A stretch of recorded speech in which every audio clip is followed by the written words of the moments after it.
मुझे पूरी तरीके से पता है, आप हमारे फाउंडेशन मीटिंग में भी देख सकते हैं। तो ये हमारे कमिश्नर उस्मान साहब हैं डिवीजन के, वो डिप्टी कमिश्नर मुमताज़ आलम के डायरेक्टिव पे हमने यहाँ मीटिंग के सारे हेड ऑफ डिपार्टमेंट से फाउंडेशन मीटिंग हो गई और सारे डिपार्टमेंट जो देने के लिए आप देख रहे हैं आ रहे हैं। ये ब्लड देने का मकसद इंसानियत की खिदमत करना है और यहाँ के लोग की तरफ से बहुत अच्छा रिस्पॉन्स आ रहा है। ये डॉक्टर लतीफ़ साहब यूज़ करते हैं ब्लड बैंक को, दिल्ली में जो ब्लड बैंक है, हम सब की जिम्मेदारी है कि वहाँ पर जितने प्राइवेट हॉस्पिटल हैं, गवर्नमेंट हॉस्पिटल हैं, उन सबको ब्लड जो है यहीं पर ब्लड बैंक प्रोवाइड करता है। हम सब की जिम्मेदारी है कि हम सब को कर्जा दे के इंसानियत को बचाना है और जितने गरीब लोग हैं इससे ब्लड बैंक से बेहतरीन तरीके से सभी लोग। मैं doctor Abdul Latif, manager regional blood centre Gilgit, यहाँ गिज़र जो है ब्लड कैंप के हवाले से आया हूँ। मुझे इंतहाई खुशी हुई गिज़र के आवाम से, जिस पुरजोश तरीके से जो है उन्होंने जो है वो कैंप में हिस्सा लिया।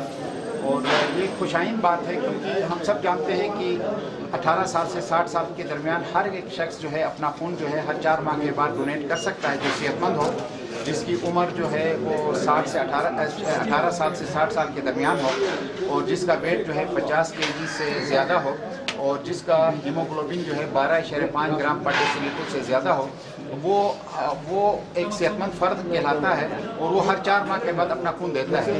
दुनिया में बहुत सारे ममालिक हैं जहाँ 100% वॉलंटरी डोनेशन है, जिनमें इस्लामी उम्मा में 3 ममालिक ऐसे हैं जहाँ 100% वॉलंटरी डोनेशन है। उसमें से ईरान है, यूनस है और मराकश है। इसी तरह हम अगर हम खून दे देंगे तो ये किसी के काम आएगा, अगर नहीं दे देंगे तो इसकी उम्र जो है 120 दिन होती है। 120 दिन के बाद उन्हें ज़ाया होना होता है। अगर हम जो है खून का अतिया करेंगे तो जो आरबीसी में जो स्टैंडर्ड तरीका है वो ये है कि एक बैग से हम उसके 3 बैग बनाते हैं, 3 कंपोनेंट्स बनाते हैं। पेक सेल को अलग किया जाता है, प्लाज्मा को अलग किया जाता है, प्लेटलेट्स को अलग किया जाता है और एक बैग से 3 मुख्तलिफ पेशेंट्स को जो है वो फ़ायदा पहुंचता है। तो जैसा कि है कुरान पाक में है कि एक इंसान की जान बचाना पूरी इंसानियत की जान बचाना है और एक बैग से हम 3 इंसानों की जान बचाने का बाइस बन सकते हैं और फिर एक बहुत बड़ी खिदमत है। और मुझे इंतहाई खुशी हुई डिस्ट्रिक्ट जो गिज़र की इंतज़ामिया है और तमाम जितने भी डिपार्टमेंट्स हैं उनके हेड ऑफ डिपार्टमेंट्स ने जो है बज़ात खुद जो है हिस्सा लिया और पूरे स्टाफ ने हिस्सा लिया। मैं जितना भी इनका शुक्रिया अदा कर रहा हूँ कम है और मुझे उम्मीद है कि तमाम गिलगित के सारे डिस्ट्रिक्ट जो है इसी तरह जो है अपना हिस्सा इसमें डालेंगे ताकि जो है हमारे लोग जो हैं, हमारे जो गरीब लोग हैं जिनको पहले प्लेटलेट्स के लिए जो है डाउन जाना पड़ता था, प्लाज्मा के लिए डाउन जाना पड़ता था, अब डोर स्टेप पे उनको वो फैसिलिटीज़ प्रोवाइड की जा रही है। तो इसमें जो है गिलगित बल्तिस्तान की हुकूमत जो है एक बैग पे 3,800 रुपये खर्च कर रही है। अब ब्लड ऐसी चीज़ है जो फैक्ट्रियों में बन नहीं सकती है, उसमें जो है माशरे के सेहतमंद अफराद ने शेयर करना होता है। तो मुझे उम्मीद है कि गिलगित बल्तिस्तान के गयूर अवाम जो है वो 100% जो है वो वॉलंटरी डोनेशन को प्रमोट करेंगे और वॉलंटरीली जो है अपना ब्लड जो है डोनेट करके जो है दुखी इंसानियत की खिदमत करेंगे। शुक्रिया। आप रख सकते हैं? हाँ, ये बहुत ही अच्छा सवाल किया।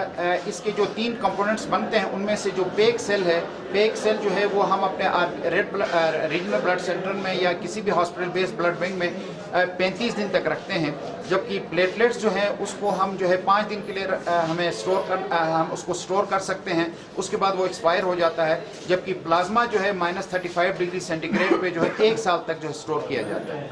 Thank you sir. ये गिलगित में होगा, दीगर अजला को इससे क्या फ़ायदा होगा? बहुत ज़बरदस्त बात की है कि आपने देखा कि हमारे जितने भी जो ऑपरेशंस जो होते हैं वो गिलगित के जो है मेन हॉस्पिटल्स में होते हैं। उसमें गिज़र के लोग इस्तिफ़ादा हासिल करते हैं, हुंजा के लोग भी इस्तिफ़ादा हासिल करते हैं, नगर के लोग भी इस्तिफ़ादा हासिल करते हैं, चलास के लोग भी इस्तिफ़ादा हासिल करते हैं। ज़्यादा जो है ब्लड की जो है का इस्तेमाल जो है वो जो है जहाँ ऑपरेशंस होते हैं, जहाँ हमारे ख्वातीन हमारी सीज़ेरियन के लिए ख्वातीन हमारी वहाँ तशरीफ़ लाती हैं हमारे अस्पतालों में, वहाँ ज़्यादा इस्तेमाल होता है। लेकिन उसके बाद भी जिसको भी हमारे जितने भी हमारे गिलगित डिवीज़न के जितनी विसिनिटी में जितने भी डिस्ट्रिक्ट्स हैं जहाँ भी ज़रूरत होगा, मसला हमें कुछ अर्सा पहले चलास में जो है प्लाज्मा की ज़रूरत थी, मैं रात को खुद गया वहाँ पे और वहाँ पे पैक करके हमने जो है चलास में दिया। तो यह हर एक फ्री ऑफ कॉस्ट जो है किसी भी शख्स को डॉक्टर साहबान जिसको जिस कंपोनेंट्स का लिखेगा रीजनल ब्लड सेंटर उसको फ्री ऑफ कॉस्ट जो है प्रोवाइड करेगा। सर ये कब से काम कर रहा है रीजनल ब्लड? 2016 से ये काम कर रहा है। जून 2016 में जो है हमारे सीएम साहब ने जो उसका इफ्तिताह किया, और ये जो है बिल्कुल जो है सुप्रीम अपीलेट कोर्ट के जो है जो ऊपर की तरफ जो दियामर कॉलोनी की रोड जाता है और कमिश्नर ऑफिस के बिल्कुल साथ ही मुतासिल जो है हमारा जो है हेल्थ का जो है एक सेटअप है, वहाँ पे ये रीजनल ब्लड सेंटर इस्टेब्लिश हुआ है और स्टेट ऑफ द आर्ट है। इस तरह के फेज़ 1 में जो है पूरे पाकिस्तान में 10 सेंटर्स बने हैं, उनमें से एक सेंटर ये है। और इसमें जो है जो स्क्रीनिंग होती है वो क्लाया के ज़रिए होती है। WHO के स्टैंडर्ड के मुताबिक क्लाया जो है वो इस वक्त पूरे दुनिया में राइजुल अमल जो है स्क्रीनिंग का एक बेहतरीन सिस्टम है, और जिसकी सेंसिटिविटी और स्पेसिफिसिटी तकरीबन 99% है। और उससे जो है हम ये करते हैं कि जो भी डोनर्स होते हैं उसके जो है इन्फेक्शियस डिजीज़ के तमाम टेस्ट वहाँ पे फ्री ऑफ कॉस्ट होते हैं, और फिर जो है उस डोनर को जो है अपने हेल्थ के स्टेटस का पता चल जाता है। अगर खुदा न खास्ता उसमें कोई तकलीफ होगी बर वक्त उसकी जो है डायग्नोसिस हो जाती है और उसका फिर इलाज किया जाता है। थैंक यू सर, बहुत शुक्रिया। Thank you sir. मतलब दूसरे लोगों को भी हिस्सा लेना चाहिए। खून देने में कोई हमें दुश्वारी पेश नहीं आई, लोगों ने बढ़ चढ़ कर हिस्सा लिया है। इसलिए हमें देख के और भी लोग आ जाएंगे, इसलिए हेड ऑफ डिपार्टमेंट ने शुरू में किया वगैरह।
年轻人的还是来他的话吧。ठीक है या मी ले लून टॅनी लंबरदार ओले लढे मी आणि